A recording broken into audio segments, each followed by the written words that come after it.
No, I want some milk here. Good morning. I want some milky. What did you have for breakfast? I'll get you milky. I have juice. No, what did you have? You had 2 eggies? Yeah, no, 2 sausages. 2 sausages, 2 eggies. 2 eggs. Are you being naughty this morning? No.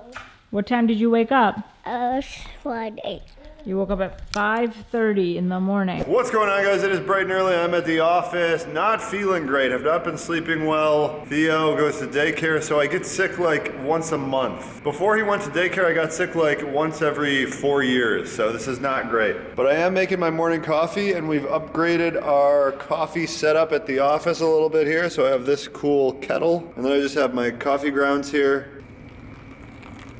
And I've just been using this A2 half and half lately for my coffee.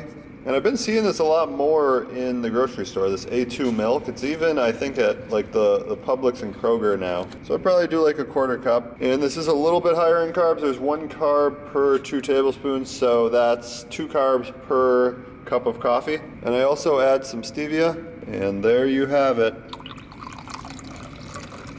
So for the new year, I've been getting to the office at like 5:30, which gives me about 2.5 hours before anyone else gets here. So instead of when I get here and being really anxious about like getting work done, I've tried to relax more. And first thing I do when I get here is I meditate for 15 to 20 minutes. And I've been using Insight Timer. Today is the 11th day of the year. My goal is to have 365 consecutive days of meditating. So I'm 11 for 11 so far, which you would expect. It hasn't gotten hard yet. And I've also really been on a reading frenzy. And I think a lot of it is because I'm doing the less dopamine, so like no scrolling on the phone, although yesterday I kind of broke it a little bit. Michael Lewis, the writer of The Big Short and Moneyball, if you've seen those movies, the books are even better, but his books are they're so easy to read, super enjoyable. He has about 12 books. I think I've read 6 of them. I think I'm just gonna go through and read all of them. Every single one I've read so far has been great. Yeah, in the morning I get here, I meditate, make my coffee,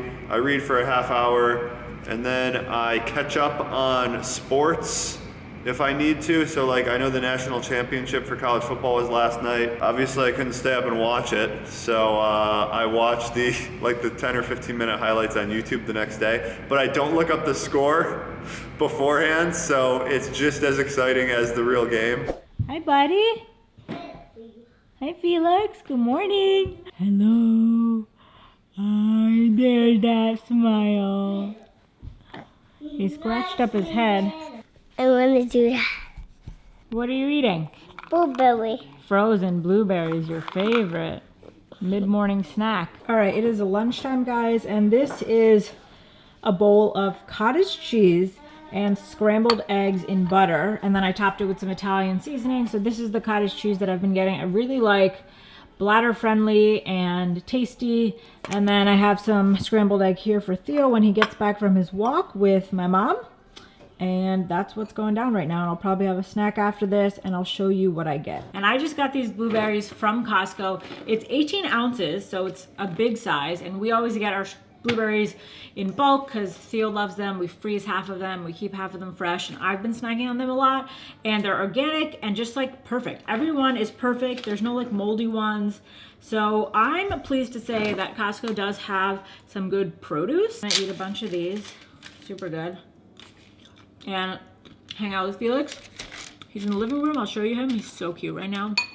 Man, babies are just, like when Theo was a baby, I remember just like wishing, like, I can't wait till he can crawl. I can't wait till he can walk and eat and, you know, kind of start doing things on his own. But it gets harder. I definitely miss the baby days, and I'm so glad that I'm reliving them with Felix and just enjoying them. Our little prince. Hi, Bubba. Are you watching Dave and Ava? Theo loved Dave and Ava at this age. Hi. Here we have Theo enjoying his eggs. My meal is done. Whoa, big bite. Felix wishing he could eat them. He is ready for food. It is lunchtime and we just got done filming a recipe. First recipe I filmed in, I guess probably 6 months. Chocolate chip cookie bars. And Jonathan here is the videographer. Hope it's good. No, it's good. So this is our little setup right now. And I also went shopping at Publix, and I found this zero sugar beef jerky, which I've been getting pretty good. It tastes pretty good. And then for lunch, the battery's almost dead on this camera, so this is the last I'm gonna film. For lunch, I'm gonna just have 2 of these hamburgers that I got. That looked good. I don't know if you can see me, but I'm about to have 2 string cheese. I had to share it. Oh, I know. I'm home. I'm tired. I want to go to bed. We're about to cook dinner. Theo has been the naughtiest ninny of all in the land. Well, I need help from the audience. Okay. On problem solving. I saw one of the most shocking things I've ever seen in my life today. I was walking through Publix shopping for the recipe video. A person had a Louis Vuitton COVID mask on. I've seen those a lot. Yeah, so I was thinking back, I was like, I think I've seen this a few times, but this is the first time it really registered me, and I just like thought, the whole thought process behind it, and I was trying to like analyze, like, what's happening here? Mega looked it up, it's $350, right? One of them is $350, and they're all out of stock. And they're like made of leather. But I think it's just someone who takes the mask mandate very, very seriously. That they're investing $400 into a mask because that means that much to them, right? No, you're so You far invest off. into things that mean something to you. You're so far off of the analysis that it's not even funny. It has nothing to do with seriousness of mask mandates. It has everything to do with flexing. Urban Dictionary flexing, if you don't know what it means. The person bought the mask because it's expensive. And I didn't realize how like common of a thing this is until NFTs became really popular. And then I realized like, wow, like maybe 50% of people buy things just because they're expensive to prove that they have money. Level 2 thinking though, rich people would never buy a Louis Vuitton mask. Would real rich people ever buy that mask? No, of course not. So, the conclusion I came to then is that the person is also dumb because they didn't do the next analysis, which is like, this costs a lot of money, but rich people wouldn't buy it. So I'm giving myself away as not really being rich by buying this. If I had to give benefit of the doubt, one scenario, and I did a lot of thinking on this today, was maybe it was given to them as a gift from like a boyfriend or relative who just wanted to be like, this is expensive, it's for you, I care about you type of a thing. Definitely a waste of money regardless. Like, you literally any place you go that requires a mask, it's for free. They just hand you one. Comment down below. Am I missing something? Is there some other scenario that might be at play here? He's gonna be our athlete. That's the hope. I think so. Oh! Mega's gonna start cooking dinner. I'm snacking on some blueberries. The whole family's cooking dinner. So it looks like Mega's making salmon I want to do Parmesan crusted salmon. and I want to do that. she's using paper plates because our dishwasher is still broken, and she's sitting down while cooking. I think the only next thing left is to buy a Louis Vuitton COVID mask. You find yourself so funny. So she's breading the salmon in cheese and bread, what is it? Pork rinds. Pork rind breadcrumbs. Parmesan and pork rinds. Here's the boys. Yep, I have my delicious looking dinner. Broccoli and then Parmesan crusted salmon. Here's mine.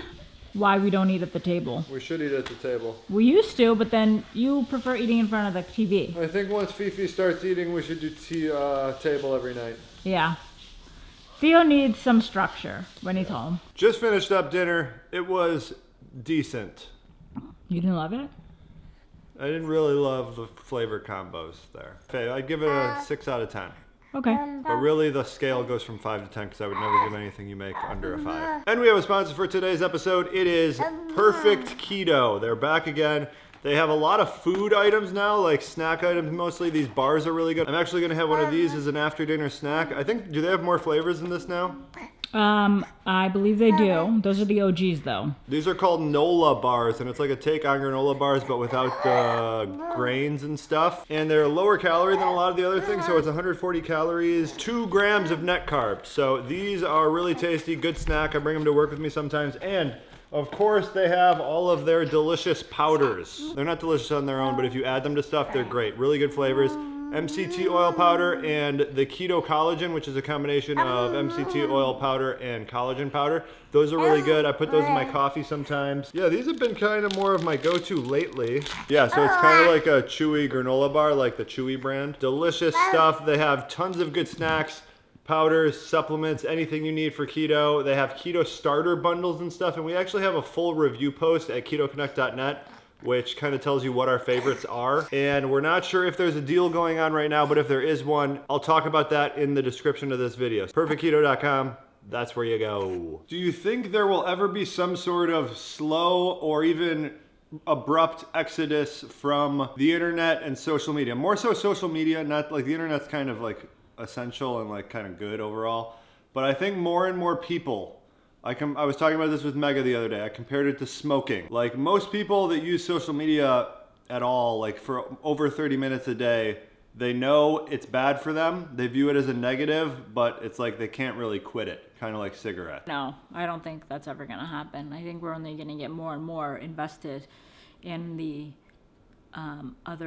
meta reality, I guess, right? The meta future. People who... The person wearing the Louis Vuitton mask. Yeah. And so they are excited, right? To be like living virtually online and assuming you can spend thousands of dollars on useless paraphernalia in the meta world. I think we should definitely like move away from it, but I don't even know if we will. We live on it, right? This is our job. We should be grateful you guys exist. I think I just worry about it for my kids. And a lot of the people who are the Louis Vuitton mask wearers and want to live in the metaverse, they don't have kids, and I don't think they fear for the future. Is this just the way of the times? Or like when I was like 15, I didn't even know the name of like name brand things. Like maybe I knew the big ones. Because you're like a Midwestern, good, sheltered boy. But I listened to rap pretty heavily, and like it wasn't just, I could name like 45 different luxury brands now. So then you're saying it's the rap artists that are making it popular. I'm saying it's kind of a sign of the times. Yeah, I guess Tupac wasn't wearing Gucci and stuff, was he? There's this great meme I saw which really just like illustrated this entire point. It was like a picture of Jay-Z from like 2005. And he had just like, you know, all the chains on. 2021 Jay-Z, when everyone knows he's a billionaire now. Yeah, and he wears like a plain black shirt, no jewelry. Okay, well, I guess let us know down below. That's gonna do it. All right. See you guys. Bye.